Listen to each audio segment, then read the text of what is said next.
Welcome to the Veil of Truth, your gateway to uncovering hidden insights and illuminating mysteries. I'm thrilled you've joined our global community. Whether you're watching from a bustling city skyline or a quiet countryside, we're glad you're here. Globe showing Europe, Africa, so tell me, where are you tuning in from today? Chapter 1: A Lantern in the Fog.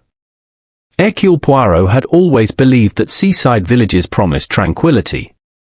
It was precisely this promise that brought him to Driftcombe, a quiet coastal settlement tucked between steep cliffs and restless waves. He had accepted an invitation from an old acquaintance to spend a month at the small Driftcombe inn, tucked neatly above the harbour. The sea air, he told himself, would restore balance to his little grey cells. For the first few days, Driftcombe behaved perfectly, too perfectly, Poirot would later reflect. The waves rose and fell with hypnotic regularity, the fishermen greeted him with polite nods, and the gulls circled lazily over the water, as though the entire village were a postcard that had fallen asleep. But tranquility, Poirot knew, had a habit of shattering when one least expected it. On the evening that marked his 5th day in Driftcombe, Poirot dined on fresh trout at the inn's tiny dining room. The widow who ran the establishment, Mrs. Talbot, insisted on feeding her guests properly, and her voice carried authority that allowed little disagreement. Poirot, with polite appreciation, complimented her cooking, though he believed she accepted compliments more as proof of her own predictions than gratitude. Outside, the night had drawn in thick and early. Fog, dense, rolling, and ominously silent, had crept in from the sea. When Poirot stepped out after supper for his habitual constitutional walk, he immediately felt the damp, chilling air pressing around him.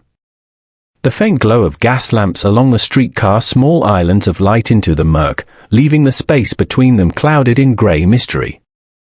"It is atmospheric, but inconvenient," Poirot muttered, brushing a speck of moisture from his immaculate moustache. He followed the winding coastal path leading to East Cliff, where the sea crashed against jagged rocks far below. The old watchtower sat at the highest point of the cliff, long abandoned. Its purpose forgotten except by historians and superstitious villagers. Children dared each other to climb its steps, adults insisted it was unsafe. Many in Driftcombe spoke of it only reluctantly.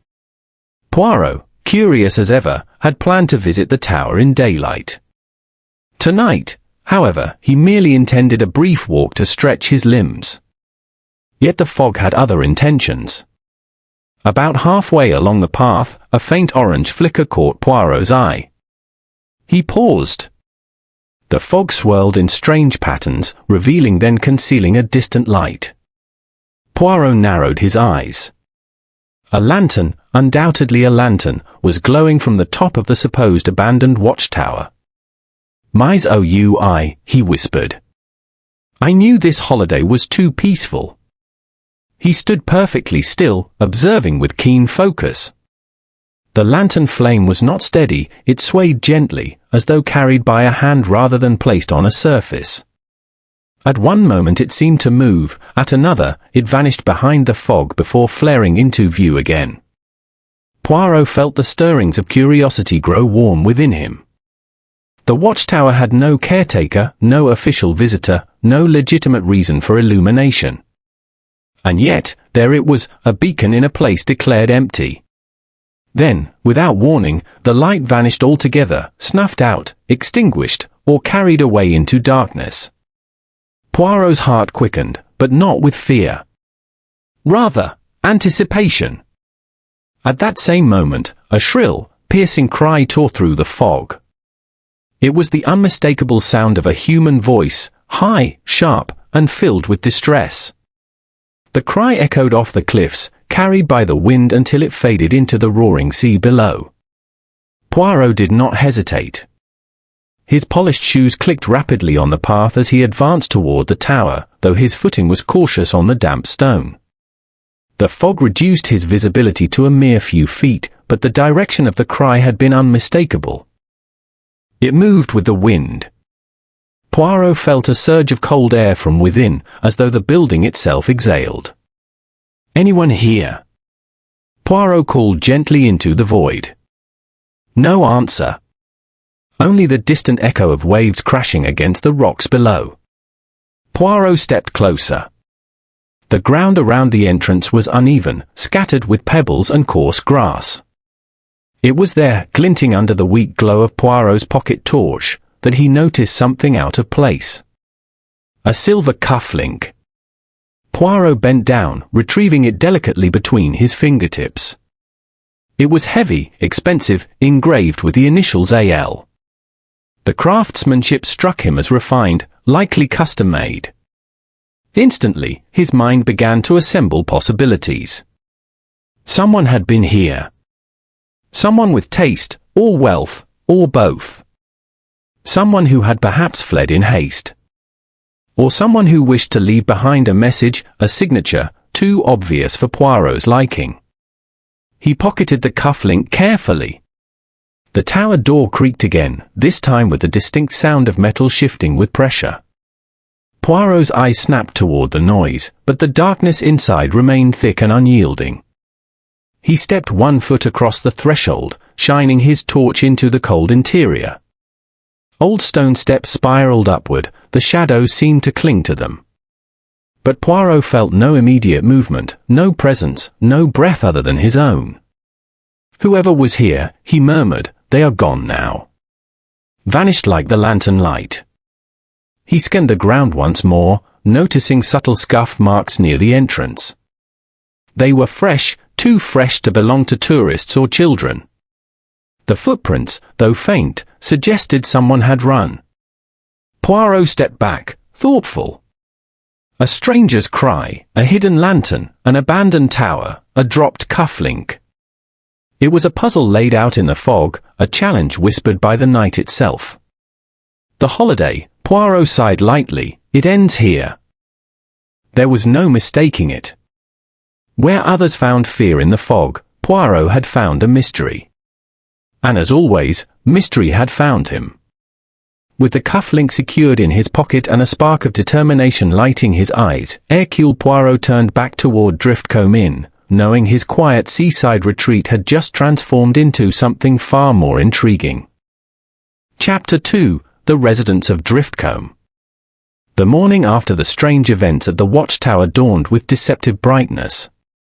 The fog that had smothered Driftcombe during the night had retreated entirely, leaving the village bathed in crisp sunlight. The sea sparkled innocently, as though unaware of the sinister cry that had echoed over its surface only hours earlier. Poirot descended the stairs of Driftcombe Inn precisely at 8 o'clock, immaculately dressed as always. Mrs. Talbot, the innkeeper, presided over the breakfast room, bustling between tables with teacups, plates of buttered toast, and an air of brisk efficiency. "Ah, Mr. Poirot," she said as he approached. "Sleep well, I trust." Poirot inclined his head, seating himself carefully. "As well as a man may, madam, when the night brings unexpected curiosities." Mrs. Talbot paused mid-step, her brows lifting slightly. "Curiosities, you say?" Poirot observed her closely. The question had been asked with a casual air, yet her hands tightened around the tray she held. "Indeed," Poirot replied mildly. "I heard a cry in the night. Quite dramatic." The tray nearly slipped, but Mrs. Talbot caught it with surprising agility. "Oh, you must have heard the gulls, sir. Nasty creatures when they get fighting." Poirot sipped his tea, eyes narrowing with amusement. "But, madam, gulls rarely sound like a frightened human voice." She stiffened. "The cliffs play tricks on the ears, Mr. Poirot. You'll find this village is full of such illusions." Poirot smiled politely. "Perhaps." Mrs. Talbot hurried away before he could say another word. Curious, Poirot thought. Very curious. Introducing the residents. Once breakfast had concluded, Poirot set out to meet the individuals who seemed to form the heart of Driftcombe. If a lantern had been lit at the Watchtower and a cry uttered in the night, it was almost certain that someone in the village knew more than they claimed. His first destination was the art studio belonging to Annabel Lee, a young landscape painter whose work decorated the inn's walls. The silver cufflink engraved with AL lingered in Poirot's pocket like a whisper of accusation. The path to Annabel's cottage wound through a small garden bursting with purple heather and white daisies. The cottage itself was charming in a humble, slightly crooked way, with smoke curling from its chimney. Poirot knocked gently. The door opened to reveal Annabel herself, a woman in her late 20s, with delicate features, thoughtful eyes, and fingers stained faintly with blue paint. Her apron looked well used, and a few errant strands of chestnut hair escaped from her loose bun. "Good morning, Miss Lee," Poirot said warmly. "May I trouble you for a moment?" She nodded without hesitation. "Of course, Mr. Poirot. Please, come in." Annabel Lee, the artist with the matching initials. Annabel's studio was filled with canvases, some half-finished, others stacked neatly against the walls. The room smelled faintly of oil paint and fresh sea breeze. A half-painted seascape sat on an easel, its swirling colors capturing the movement of crashing waves with remarkable sensitivity. Poirot admired it before turning to her. "You paint beautifully, mademoiselle." She blushed lightly. "Thank you. I tried to capture the moods of Driftcombe." Poirot took the engraved cufflink from his pocket. "I came across something last night." He placed it gently on a nearby table. "Is this yours?" Annabel leaned closer. When she saw the initials, her own, her eyebrows shot up. "No. I've never owned jewelry of that sort. I can't imagine how it could be mine." Poirot watched her expression carefully. There was genuine surprise there, tinged with unease. "May I ask," Poirot continued, "were you near the Watchtower last night?" Her eyes widened. "Good heavens, no. I don't go anywhere near that dreadful place after dark. It gives me the creeps." Poirot's attention flicked toward a canvas awkwardly pushed face down against the wall. "Mademoiselle, may I?" he asked politely. Annabel looked confused. "Certainly, if you wish." Poirot lifted it, and there it was, the same disturbing image he'd seen the day before, the Watchtower, lantern glowing fiercely through the fog. The resemblance was uncanny. Annabel paled. "I didn't paint that. Truly, I didn't. I found it on my doorstep this morning and brought it inside. I didn't know what to think." Poirot set the painting down. "Someone wishes to frighten you, Miss Lee." Her lips trembled. "But why?" Poirot did not answer. "Not yet." Reginald Marsh, the lighthouse keeper. Next, Poirot made his way toward the lighthouse. The path led him along the edge of the cliffs, where the sea thundered below like the heartbeat of some restless creature.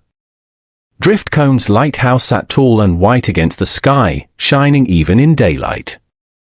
Reginald Marsh was waiting outside, polishing a brass lantern with a cloth. He was a man in his 50s with weather-beaten skin, a thick greying beard, and arms strong from years of labor. "Morning," he said gruffly when Poirot approached. "What brings you here?"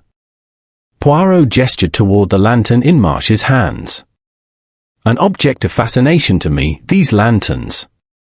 Marsh's eyes darted sideways. Well, they're part of the job." Poirot crossed his arms gently. "Were you near the Watchtower last night?" Marsh's reaction was subtle but unmistakable. His hand trembled slightly, and the cloth slipped from his fingers. "No," he said sharply. "Why would I be? That place is cursed." Poirot tilted his head. "Yet you seem troubled by my question." Marsh glowered. "I don't like being suspected of things, monsieur." Poirot merely smiled. "Curiosity is not suspicion, my friend." But Poirot left with the distinct impression that Marsh was hiding something, not guilt, but fear. Dr. Evan Shard, the historian with too much interest.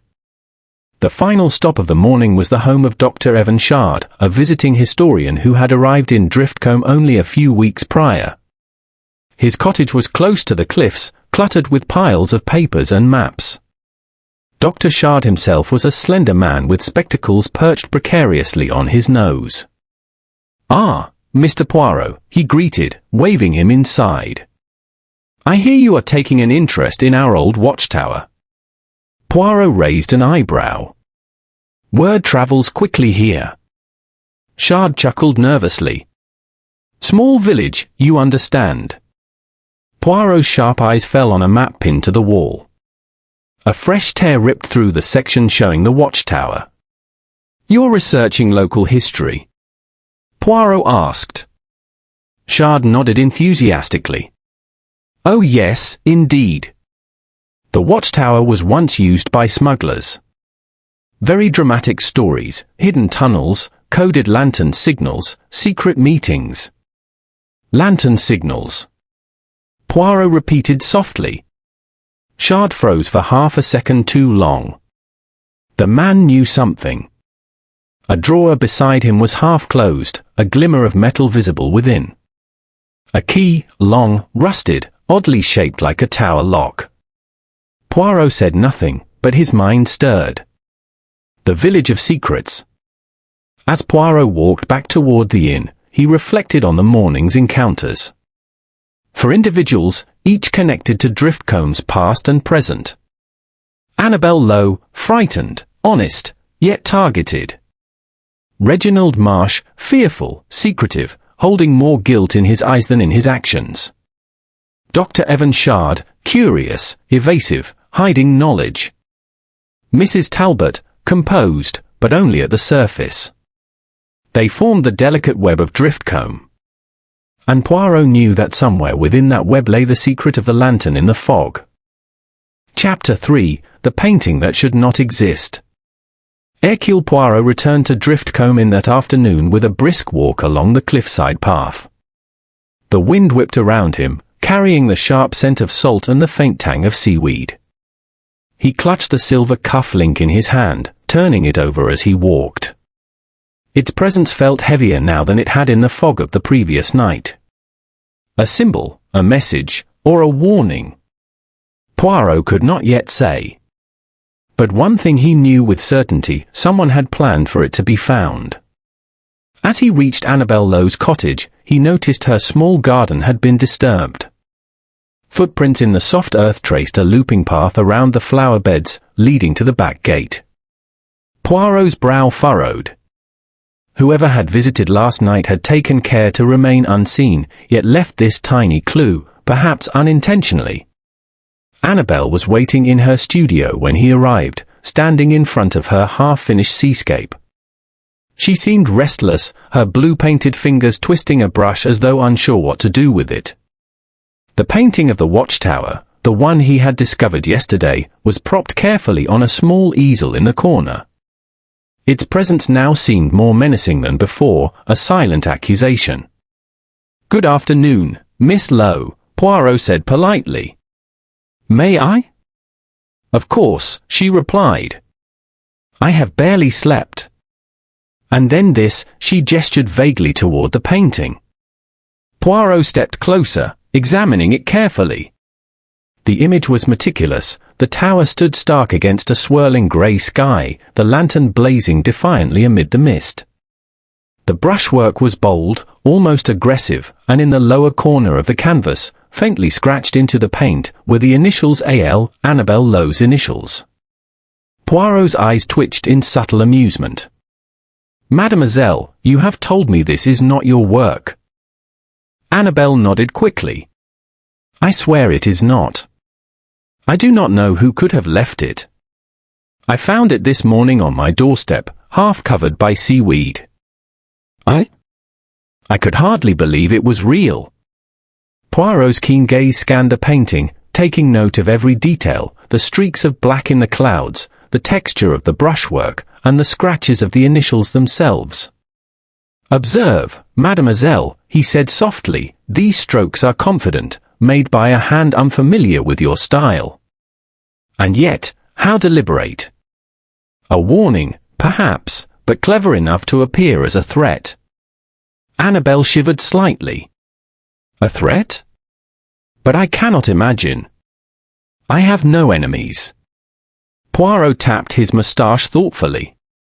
Ah, but sometimes a threat is made not by an enemy, but by one who wishes to manipulate. To frighten. To compel a person to act according to the maker's desires. Annabel looked at him blankly. Compel me? But why? Patience, Poirot said. The reasoning will reveal itself in due course. But first, we must observe the evidence closely.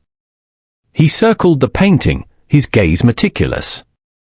Notice the paint, mademoiselle. It is still slightly tacky in places.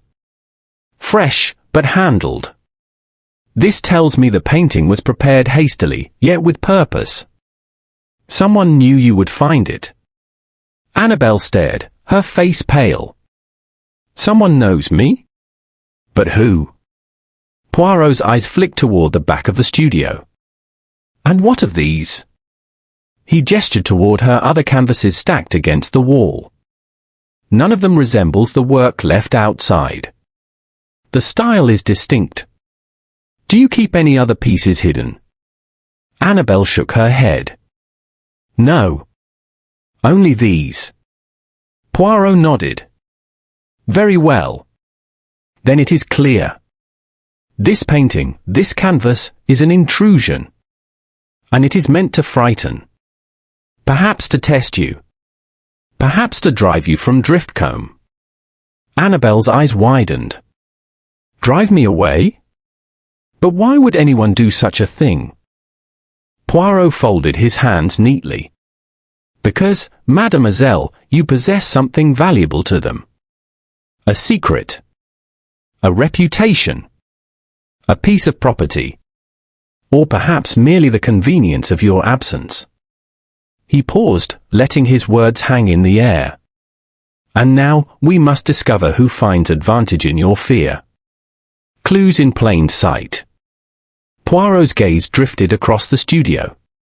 He noticed subtle details that others might have missed. A small streak of mud on the floor, faint but recent. A thin line of bright blue paint on the windowsill, fresh, not yet dried. A smudge of dust disturbed near the door handle, suggesting recent entry or exit. All of these, mademoiselle, are silent witnesses, Poirot said. The cleverest intruder leaves only the evidence that they wish you to notice. Annabel frowned. So, this is not random? Someone planned it all. OUI. And with skill. Poirot picked up the cufflink from the table, examining it again. The initial engraving is too perfect. A simple object made to mislead. A clue, but not the true one. Whoever left it wanted your attention and your unease. But they left other traces, perhaps unconsciously, that will reveal their identity. Annabel's hands trembled slightly. But how do we know where to start? Poirot smiled faintly. We begin by asking questions. And by observing reactions. One can learn more from how a person responds to uncertainty than from the most direct confession. A visitor at the studio. Before Poirot could continue, a light knock echoed at the door. Annabel's eyes widened. That must be Mrs. Talbot, she said, hurrying to the door. Poirot followed, curious. Mrs. Talbot, the innkeeper, entered briskly, her usual air of composure perfectly in place. She carried a small tray with a teapot and 2 cups. Ah, Mr. Poirot, she said with a smile. I thought you might appreciate a cup of tea. Merci, madam, Poirot replied politely, bowing slightly. He noticed the faint streak of blue on her sleeve, a shade remarkably similar to the paint on the windowsill. He filed the observation silently in his mind. Mrs. Talbot poured tea for Annabel and for herself, and all 3 sat down. Conversation flowed, yet Poirot's attention never wavered. Every gesture, every inflection of the voice, every slight nervous movement, was recorded in his memory. "You are worried about the painting," Mrs. Talbot said casually, as though attempting to steer the discussion. "Yes, madam," Poirot replied. "But more than the painting, I am concerned with the person who left it. They are clever and careful, but not flawless." Mrs. Talbot nodded slowly. "Driftcombe has always had its secrets," she murmured. "Old houses, old paths, old stories. One must take care where one walks at night." Poirot observed her carefully. "And who in Driftcombe would wish to see young Miss Lowe frightened?" Mrs. Talbot's gaze flickered for an instant, betraying a trace of unease. But she recovered, smiling. "You mustn't overthink, Mr. Poirot. Driftcombe is a quiet village, after all." Poirot leaned back, quietly noting her reaction. A small hint, but a hint nonetheless, he thought. One among the residents is orchestrating events, yet who? Conclusion of the afternoon. By the time Poirot left Annabelle's cottage, the afternoon sun had begun to dip toward the horizon. The cliffs cast long shadows, the sea below a deeper, restless blue. Poirot walked slowly back to Driftcombe Inn, his mind alive with possibilities. The painting, the cufflink, the smudge of paint and mud, they were all pieces of a puzzle carefully assembled. And Poirot, as always, would not rest until every piece was placed correctly. He reflected on the day's encounters. Annabelle, the innocent target, anxious but alert. Mrs. Talbot, composed but showing a subtle flicker of unease. The unknown intruder, cunning and deliberate, leaving a trail designed to mislead.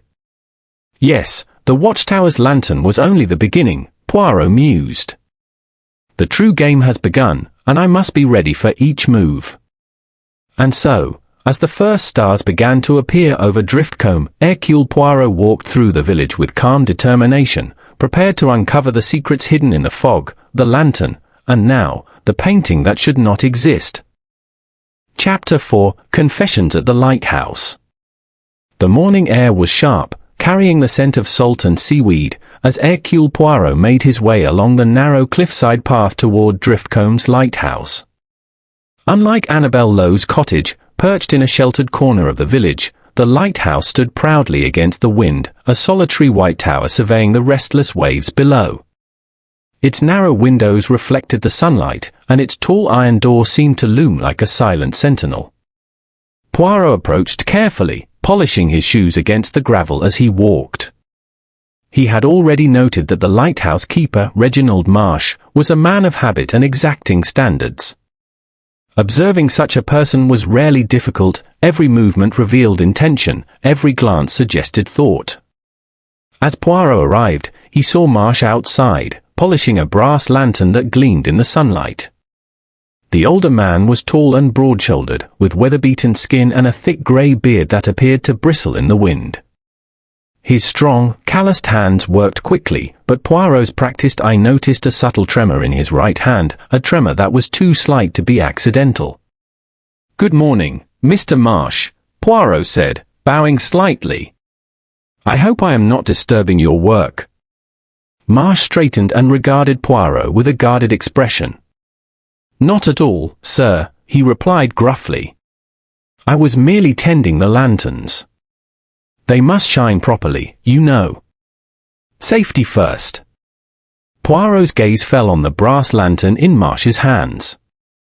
Its design was almost identical to the one he had seen flickering atop the Watchtower during the foggy night. A detail, Poirot knew, that might prove significant, or could simply be a coincidence. "Indeed," Poirot said thoughtfully. "Lanterns are essential for guiding those at sea. But tell me, Mr. Marsh, were you near the Watchtower last night?" Marsh's expression hardened instantly. His hands clenched, tightening around the polishing cloth. "No. I have no reason to go near that cursed place. It's abandoned for a reason." Poirot inclined his head slightly, observing the minute flicker of unease in the man's eyes. Yet your boots carry mud from the cliffs nearby, do they not? He asked calmly, gesturing toward Marsh's worn footwear. Marsh's jaw tightened. I walk the cliffs daily, monsieur. One cannot keep clean here. Poirot did not press further but made a mental note. The footprints near the Watchtower from the previous night had been distinct, too purposeful to belong to a casual walker. And yet, the mud on Marsh's boots suggested he had been close enough to leave a trace. A subtle observation. Poirot's gaze drifted to the lighthouse's iron door. He noticed faint scratches on the metal near the handle, as if someone had tried to force it open or had opened it in haste. The pattern was unusual, vertical, shallow, almost impatient. May I ask, Mr. Marsh, what you do when the fog comes in? Poirot inquired, his voice mild. The usual, Marsh replied tersely. Maintain the light. Watch the sea. Ensure passing vessels do not run aground. Nothing else concerns me. Poirot nodded. And yet, last night, a lantern appeared atop the Watchtower. A cry was heard. Strange occurrences, would you not agree? Marsh's hands tightened further around the cloth, and a slight tremor ran through his arm. Nonsense, he muttered. It must have been the wind, or gulls, or shadows playing tricks. That place is haunted by imagination, nothing more. Poirot observed him closely. Haunted by imagination, he repeated softly, almost to himself. His eyes flicked to the brass lantern again. And yet, monsieur, imagination does not drop silver cufflinks on doorsteps. Imagination does not paint threatening pictures on canvas. Imagination does not leave footprints in the mud. Marsh shifted uneasily. I said nothing, sir. I simply maintain the lighthouse. Poirot's gaze never left him. Yes, but sometimes, monsieur, one does more than one intends. Trembling hands, footprints, and strange timing are small, but revealing. The older man swallowed hard. Poirot sensed a memory rising to the surface, something Marsh had wished to conceal. Yet, when pressed, the man denied, deflected, and stood firm, a fortress of denial. Clues in the lighthouse. Poirot took a step closer to the lighthouse door, examining the ground. The gravel had been recently disturbed. Tiny pebbles lay scattered near the base of the steps, as though someone had stepped carefully but hurriedly.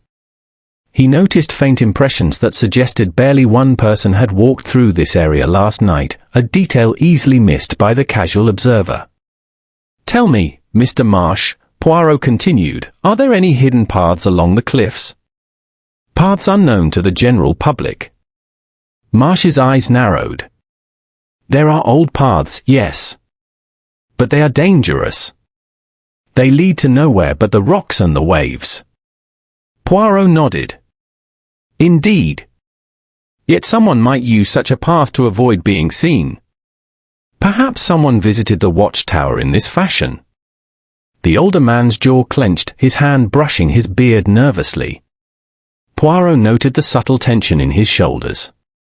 Very well, Poirot said, stepping back slightly. We shall speak of it no further for now. But observe, monsieur, the truth has a habit of revealing itself, even when one thinks it hidden. Marsh said nothing, only stared at the distant waves, the horizon blurred by mist rolling in from the sea. Poirot's sharp eyes recorded the man's posture, the slight trembling, the tension in his fingers. Nothing escaped him. A conversation about the village. Poirot then guided the conversation toward the village, asking about residents, local gossip, and unusual events. Marsh spoke reluctantly but revealed small, almost innocuous details. Annabel Lowe rarely leaves her cottage after dark.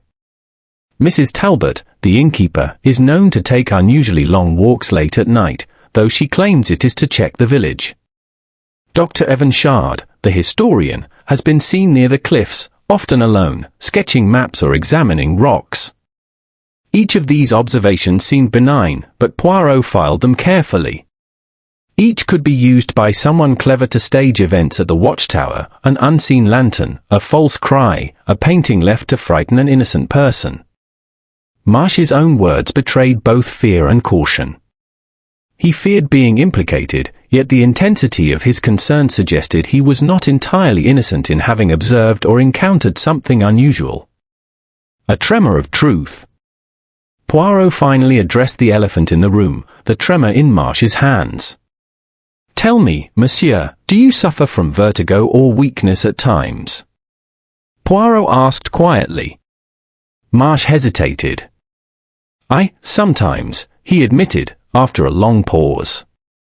"When I climb the cliffs in high winds." "One must be careful." "A man of my age cannot be careless." Poirot nodded. "So, if you were at the Watchtower last night, you might not have ventured far, correct?" Marsh's shoulders slumped slightly, as though admitting something without saying it. Poirot noted the contradiction. Someone had been at the Watchtower, yet Marsh's tremor made him unlikely to be the primary actor. He was a witness, perhaps unwillingly involved, but not the culprit. Conclusion of the visit. By the time Poirot left the lighthouse, the sun had begun to dip toward the horizon, painting the cliffs in gold and crimson. He walked back toward the village slowly, reviewing the morning's observations.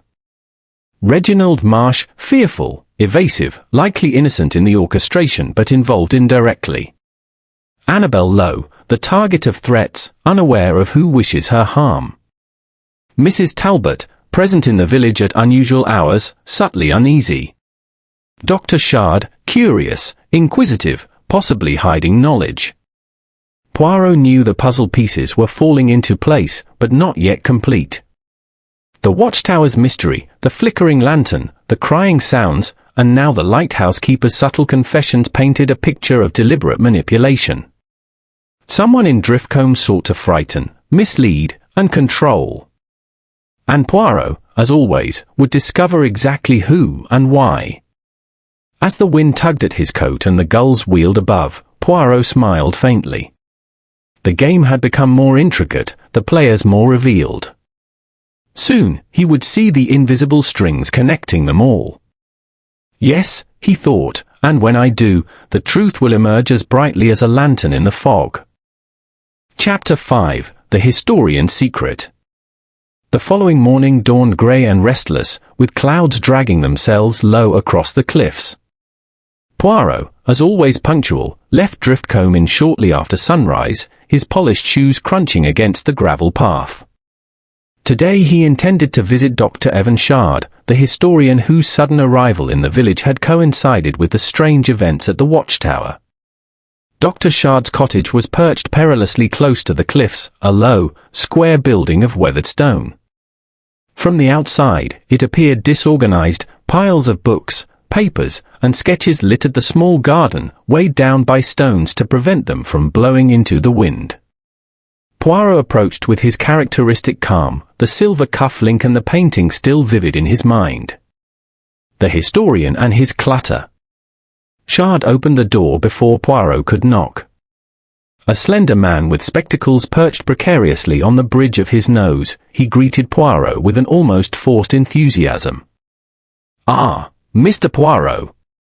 I was expecting you. Please, do come in. Tea? Coffee?" "Tea, merci," Poirot replied, stepping carefully into the study, his eyes already scanning the room. The interior was a chaotic sanctuary of history and research. Maps, charts, and sketches covered nearly every flat surface. Ancient texts leaned against each other in precarious stacks. Pinned to the wall was a large, detailed map of the cliffs and the Watchtower, marked with notes, arrows, and curious symbols. A closer look revealed a fresh tear near the Watchtower symbol, a tear that appeared deliberate, recent, and out of place among the aged papers. "Interesting map," Poirot remarked lightly. "You are studying the Watchtower's history, I presume?" "Exactly." "Fascinating structure. Once a smuggler's post, you know," Shard replied, nervously adjusting his spectacles.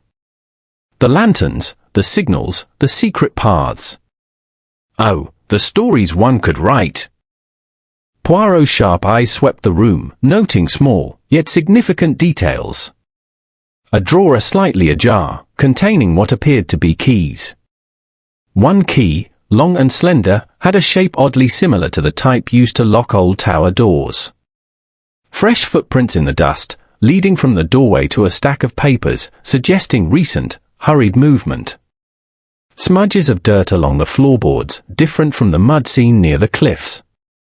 "Most fascinating," Poirot murmured. "But I wonder, Dr. Shard, are these secrets you are researching entirely in the past, or do they have a present-day application?" Shard blinked, clearly caught off guard. I do not understand, monsieur." Poirot smiled gently. "Ah, but of course. History often repeats itself, does it not? A revealing discovery."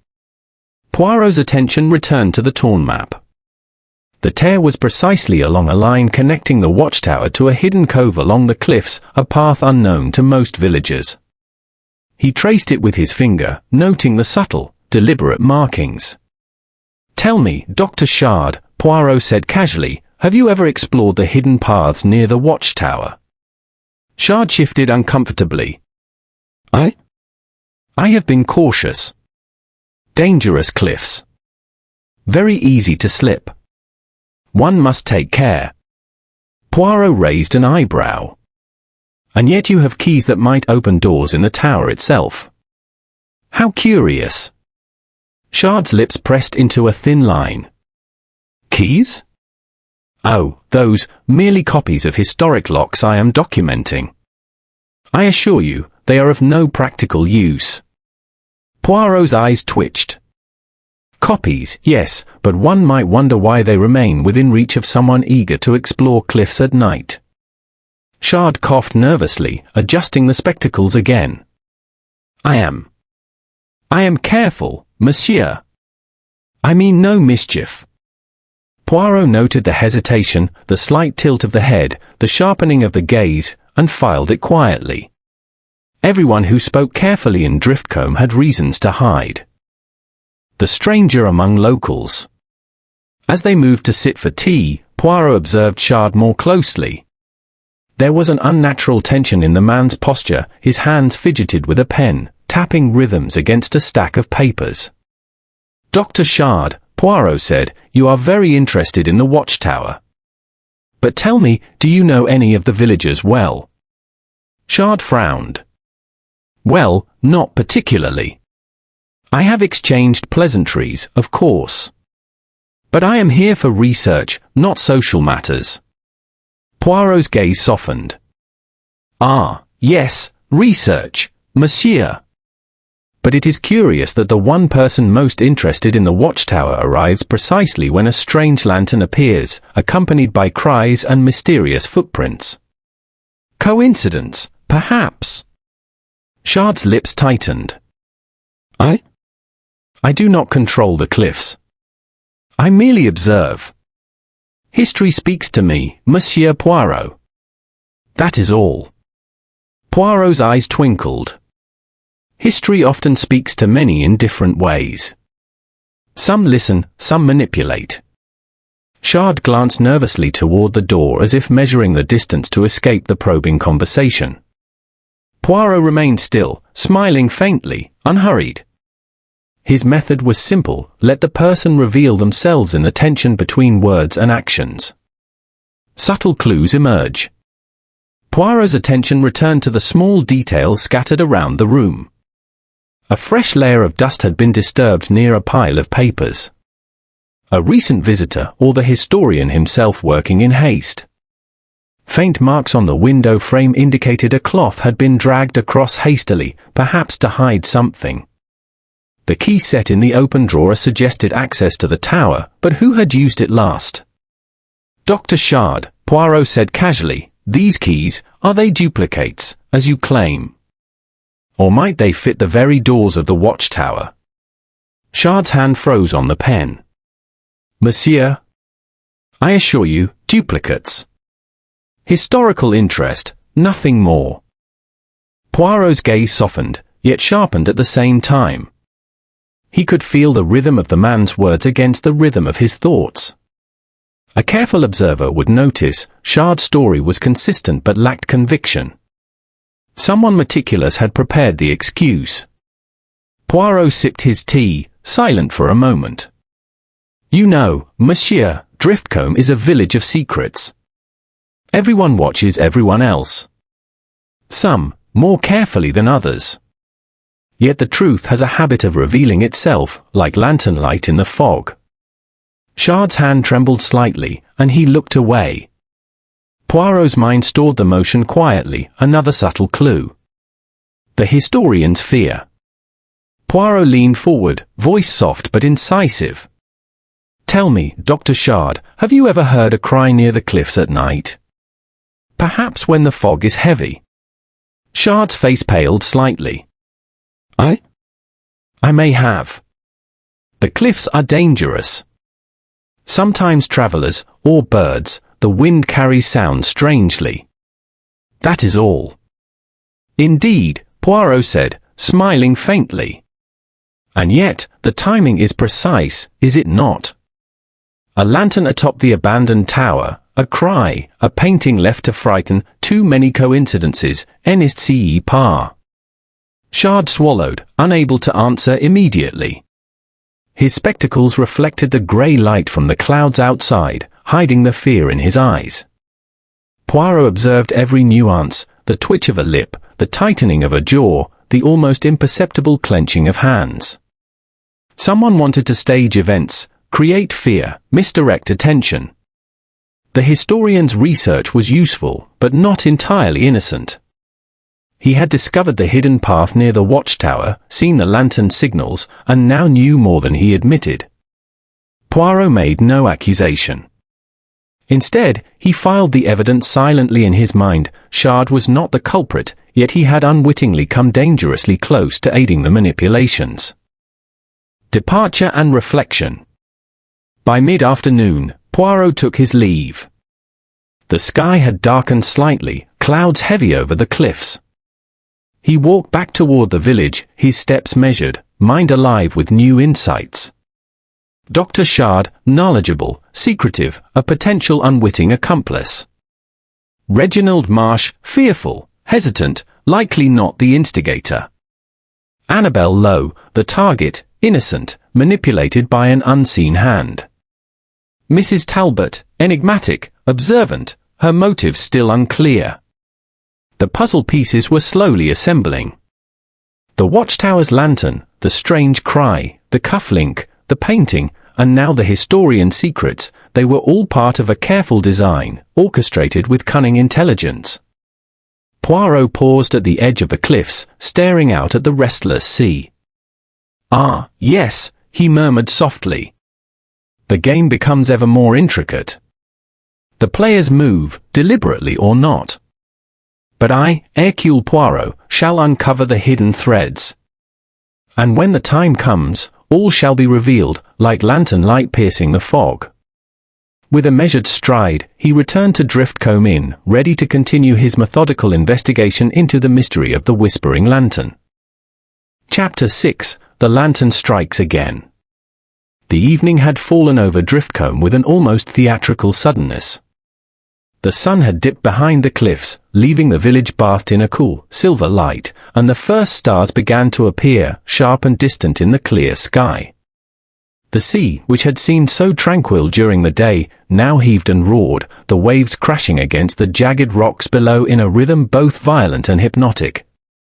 Hercule Poirot, ever alert, sat by the window of his room at Driftcombe Inn, polishing his moustache with a cloth as he watched the horizon. The events of the previous days had left him restless. The silver cufflink, the mysterious painting, the Watchtower, and the subtle tensions among the villagers had all formed a complex puzzle. And yet, he felt that the key piece, the moment when all threads would converge, was approaching. A sudden, fleeting motion at the edge of the cliffs caught his eye. His sharp senses registered it instantly, a faint glow, flickering, almost imperceptible. He leaned closer to the window. It was a lantern. The second sighting. Poirot's heart quickened, not from fear but anticipation. The watchtower, silent and imposing, now held another lantern aloft, its flame flickering in the growing darkness. He counted carefully, 1, 2, 3 sways in the wind. Then it disappeared behind the fog that had begun creeping in from the sea, as if swallowed by the night itself. Poirot rose and dressed with deliberate precision. He would investigate immediately. Unlike a common observer, he did not act on impulse but on observation and reasoning. The clues demanded action, and he would follow them. Outside, the air was heavy with moisture and salt. The mist clung to the cliffs, reducing visibility to barely a few feet.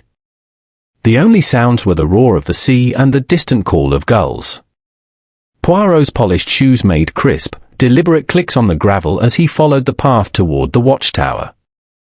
A hidden path. As he approached the cliffside path leading to the tower, Poirot noticed subtle evidence of passage. Disturbed pebbles along the narrow trail, indicating recent movement. Tiny scuff marks in the mud, suggesting a cautious approach. A faint scent of tobacco, sweet and slightly acrid, clinging to the air near a jutting rock.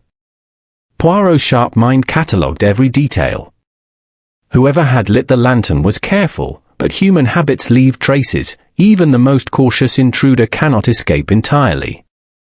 The door of the watchtower stood slightly ajar, as it had the previous night. The hinges creaked softly, echoing through the fog. Poirot entered cautiously, illuminating the interior with a small, silver torch he carried in his pocket. Inside the watchtower. The interior was dim and cold. Dust lay thick upon the stone floor, yet fresh disturbances were visible, small footprints, scattered pebbles, and the faint impression of a lantern base having been recently moved. Poirot noted a thin streak of mud along the edge of the staircase, ascending toward the top. "Ah, the game is bold," he murmured. "The intruder is clever, but even the cleverest leaves hints."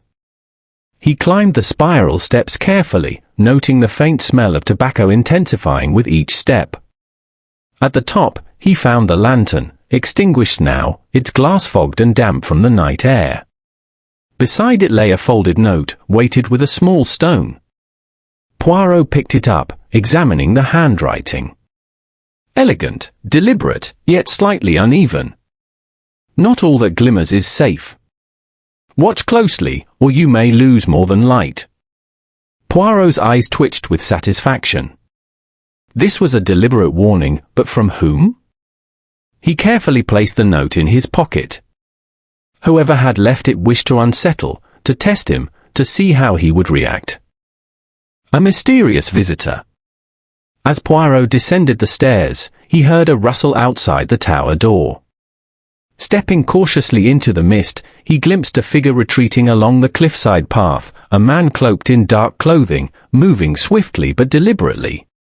Poirot gave chase, his long legs carrying him over uneven stones with surprising agility for a man of his age. The figure vanished into the fog, leaving only disturbed pebbles and a faint trail. Poirot stopped, scanning the horizon, catching only the distant gleam of the sea and the whisper of the wind.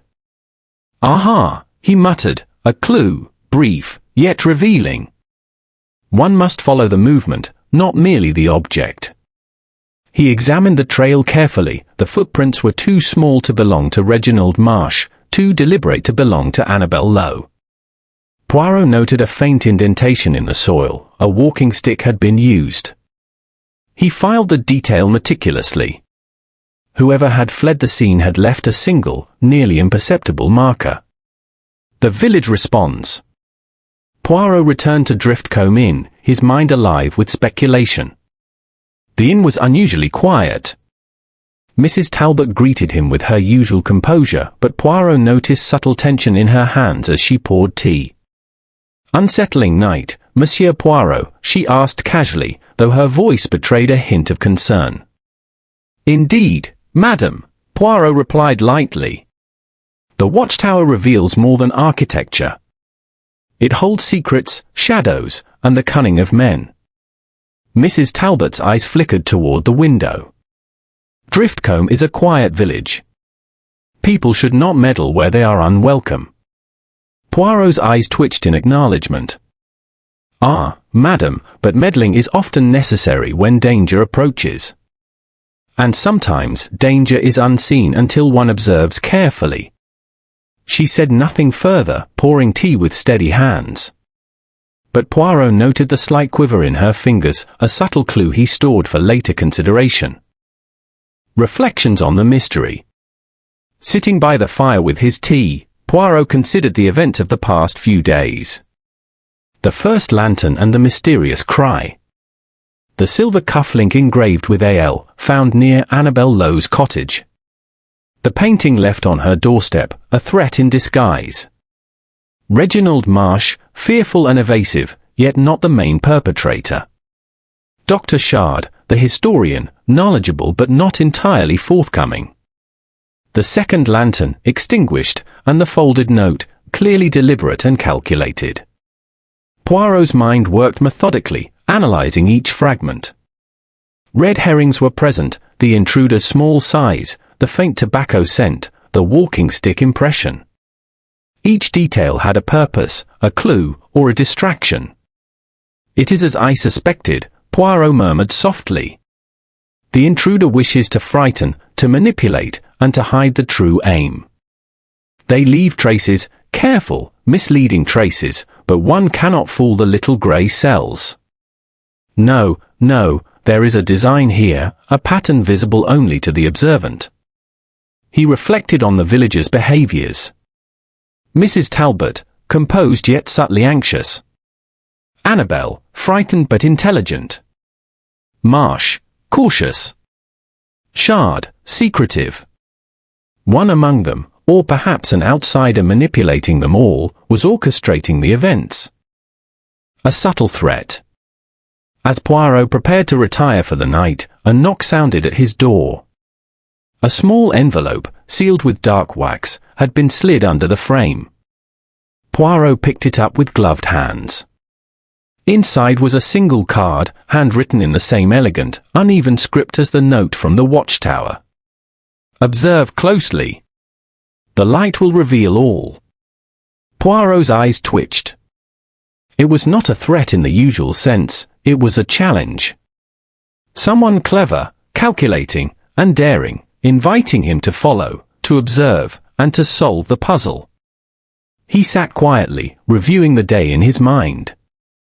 2 lanterns, 2 warnings, 2 deliberate attempts to unsettle. The intruder had made a mistake. In their eagerness to frighten and misdirect, they had left a series of traces, subtle, almost imperceptible. And Poirot, with his methodical attention to detail, would find the pattern. Yes, he thought, smiling faintly, the game becomes ever more intricate. The players move, deliberately or not. But I, Hercule Poirot, shall discover the hidden strings. And when the time comes, the truth shall emerge, like lantern light piercing the fog. The evening deepened, the stars blinking in the misty sky, and Poirot sat calmly, already piecing together the web of events that would soon reveal the identity of the intruder and their motives. Chapter 7: Shadows and Secrets. The following day, Driftcombe seemed to hold its breath. The sky was overcast, the sun struggling to break through the heavy clouds, and the sea below churned restlessly, throwing white froth against the cliffs. The village appeared unchanged on the surface, yet Poirot, ever alert to subtle signs, sensed an invisible tension weaving through the streets. He began his morning as he always did, careful observation and methodical deduction.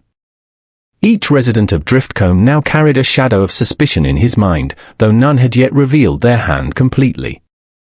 Annabel Lowe, still pale and restless after the mysterious painting and lanterns, busied herself with her canvases, attempting to lose herself in the familiar rhythm of her brush strokes. Poirot stopped briefly at her cottage, noting the meticulous order of the studio despite her nervous state. "Mademoiselle," he began, "are you well enough to speak about last night?" Annabel's fingers paused mid-stroke. I think so, Monsieur Poirot. I hardly slept again. I can't explain it. The watchtower, the painting, now another lantern, it feels as though the village itself is watching me. Poirot nodded, stroking his moustache thoughtfully. Yes. It is clever, n'est-ce pas? To frighten without revealing oneself. But one must observe the subtleties. The intruder leaves hints, almost invisible, for those trained to see them. Annabelle's eyes widened. Hints? You think someone wants me to see them? Precisely, Poirot replied. And one of those hints may very well lead us to the intruder. But we must remain cautious and patient. A startling discovery.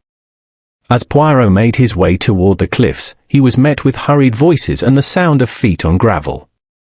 Mrs. Talbot approached him, her usual calm veneer replaced with visible tension. Mr. Poirot, she exclaimed. Something has happened at the inn. Calm yourself, madam, Poirot said gently, though his curiosity was piqued. What is the matter? There has been a theft, she said, glancing nervously around. Someone broke into the storeroom overnight. Only the silverware has been touched. Nothing else, thankfully. But it is unsettling. Poirot's sharp eyes twitched. A theft, precisely timed after the second lantern sighting? Show me, he said, following her to the inn storeroom. Inside, the disorder was minimal but telling. The door had been forced slightly, and a few crates were shifted. Most of the silverware remained, though several pieces were missing. Poirot's gaze drifted over the floor.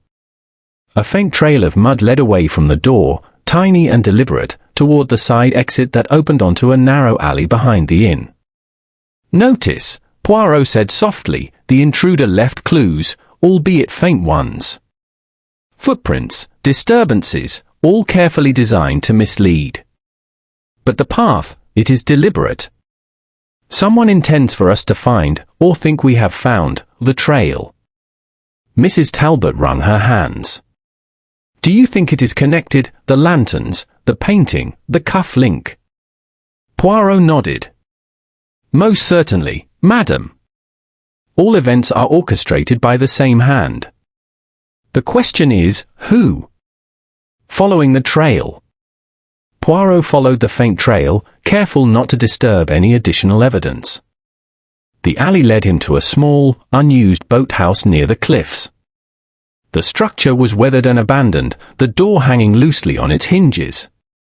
Inside, the floor was damp, and faint, muddy footprints traced a path toward a pile of crates. A small piece of fabric, dark and frayed, had been caught on a nail. Poirot picked it up carefully. He murmured, inspecting the fragment. Something has brushed past here recently. Not accidental. Someone intended to leave, or perhaps mislead, us. The boathouse itself yielded little more than subtle signs, an old lantern, extinguished, and a faint scent of tobacco, similar to the one he had noticed at the Watchtower. Poirot's mind worked swiftly, linking the pieces together, the first lantern, the second lantern, the painting, the cufflink, and now the theft and the boathouse trail. Interrogating the residents. Poirot returned to the village, methodically visiting each person of interest. He began with Reginald Marsh, who greeted him warily. Still uneasy about last night?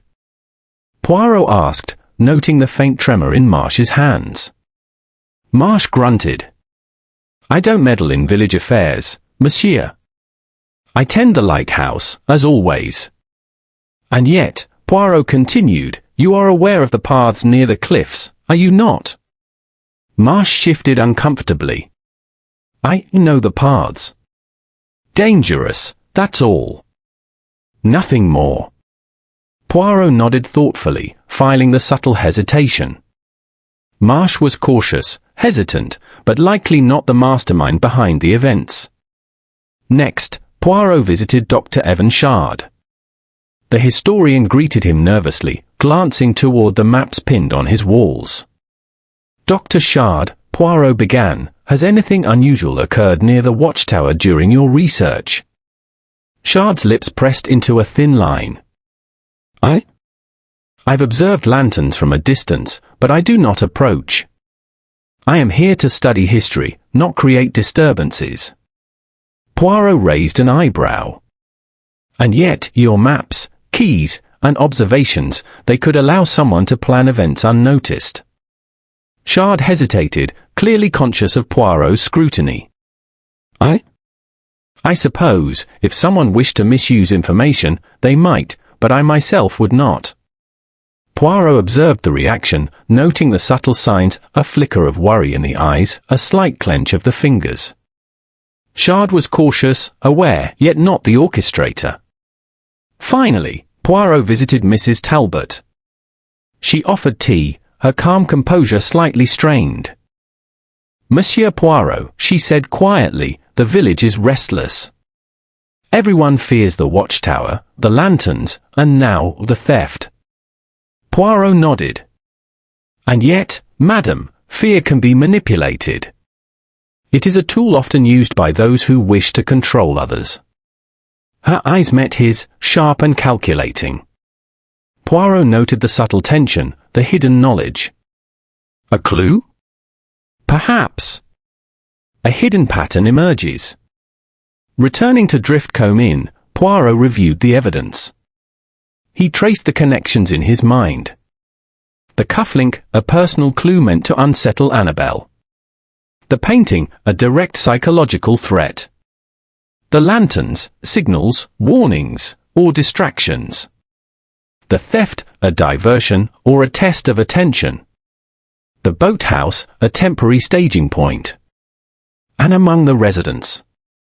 Annabelle Lowe, the innocent, the target. Reginald Marsh, cautious, hesitant, aware of paths. Dr. Shard, informed, secretive, potentially manipulated. Mrs. Talbot, composed, aware, possibly knowing more than she admits. Poirot's sharp mind discerned a subtle pattern. The intruder was orchestrating fear, leaving deliberate signs to mislead, yet small details betrayed them. The sequence of events, lantern, painting, theft, lantern again, revealed a methodical hand, someone who enjoyed manipulation and psychological games. A sudden realization. Poirot paused by the window, gazing toward the cliffs where the second lantern had appeared. A thought struck him, the intruder was not merely acting at random.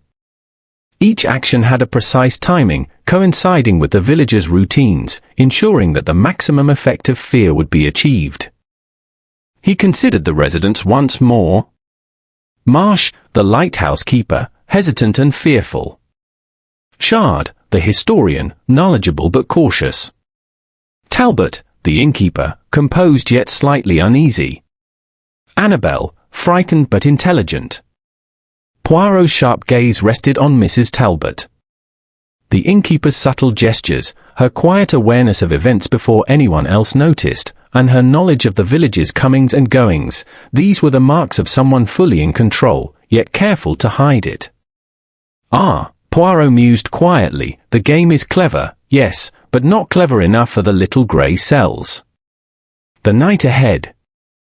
As evening fell, Driftcombe once again became shrouded in mist. Poirot prepared meticulously for the night. He anticipated another lantern, another movement, perhaps even a direct confrontation. The pieces were almost complete. Soon, the identity of the intruder would be revealed, and the web of fear and deception would unravel. He sat calmly by the fire, reviewing every observation, every trace, every subtle clue. The theft, the lanterns, the painting, all led inexorably to a single truth. And Poirot, methodical and precise as always, would ensure that the hidden threads were fully exposed. Yes, he thought with a faint smile, soon, all shall be revealed, and Driftcombe will see that fear can be illuminated, like the lantern, by logic and reason. The mist rolled in from the sea, curling around the village and cloaking it in uncertainty, yet Poirot's mind burned with clarity. The final move was approaching. Chapter 8. The Lantern Reveals All. The night had arrived with a peculiar stillness over Driftcombe. The mist clung to the cliffs like a living veil, the sea whispered against the rocks, and the watchtower loomed in shadow, silent and foreboding. Inside Driftcombe Inn, the villagers gathered quietly in the common room, drawn by a polite summons from Hercule Poirot himself. Annabel Lee sat stiffly in her chair, eyes wide and anxious. Reginald Marsh leaned on his walking stick, his brow furrowed with concern. Dr. Evan Shard adjusted his spectacles nervously, scanning the room. Mrs. Talbot, as ever, maintained her composure, pouring tea with deliberate calm, though her hands betrayed a faint tremor. Poirot entered, his steps light but deliberate, his moustache impeccably groomed. He paused, allowing his gaze to settle on each individual, letting them feel the weight of his observation. "Mesdames et messieurs," he began, voice calm yet commanding, "thank you for attending this small gathering. Tonight, I shall reveal the truth behind the disturbances in Driftcombe, the lanterns, the painting, the cufflink, and the theft. All of it, n'est-ce pas, a carefully orchestrated puzzle." A nervous silence fell. Poirot's eyes flicked toward Annabel. "Mademoiselle, I assure you, your safety was never in question, but your perception has been tested. Fear is a powerful instrument, one which the clever manipulator wields with precision." Piecing together the clues, Poirot began systematically. He spoke of the first lantern, seen atop the watchtower. A signal, yes, but also a lure. Someone wanted to draw attention, to instill fear, and to observe reactions. The second lantern? A test of courage, another deliberate step in the sequence. He continued, the painting left on Miss Lowe's doorstep, carefully executed, yet not her work. A psychological device, intended to unsettle and to manipulate. And the cufflink? A small, seemingly innocent clue, engraved with initials, yet planted to mislead attention and cause anxiety. He paused, letting the weight of his words settle in the room. Every person's eyes were fixed upon him. Poirot's mind had catalogued every observation, footprints, smudges, subtle tremors, and gestures. The theft at the inn, he said next, was not intended for material gain. Only silverware taken, easily replaced. No, it was a diversion, a way to scatter attention and confuse the observers. Examining the villagers. Poirot now directed his attention to each of the assembled villagers, speaking with calm precision. "Reginald Marsh," he began, "you are cautious, hesitant, but your knowledge of the cliffs and the paths explains the footprints near the watchtower. Yet your trembling hand and reluctance indicate fear, not malice. You are not the mastermind." Marsh exhaled quietly, relief evident, though he said nothing. "Dr. Shard," Poirot continued, "your maps, your studies, your keys, all meticulously documented, made you aware of hidden paths and the watchtower's history. And yet, your hesitation, your careful distancing, your subtle avoidance, these tell me you observed, perhaps unwittingly aided the events, but you are not the orchestrator either." Shard adjusted his spectacles, lips tight, his hands slightly shaking. Poirot's gaze then rested on Mrs. Talbot. "Ah. Madame Talbot," he said softly, almost admiringly. The calm innkeeper, so composed, so meticulous, yet with small tremors in the hands and eyes that betray knowledge beyond mere observation.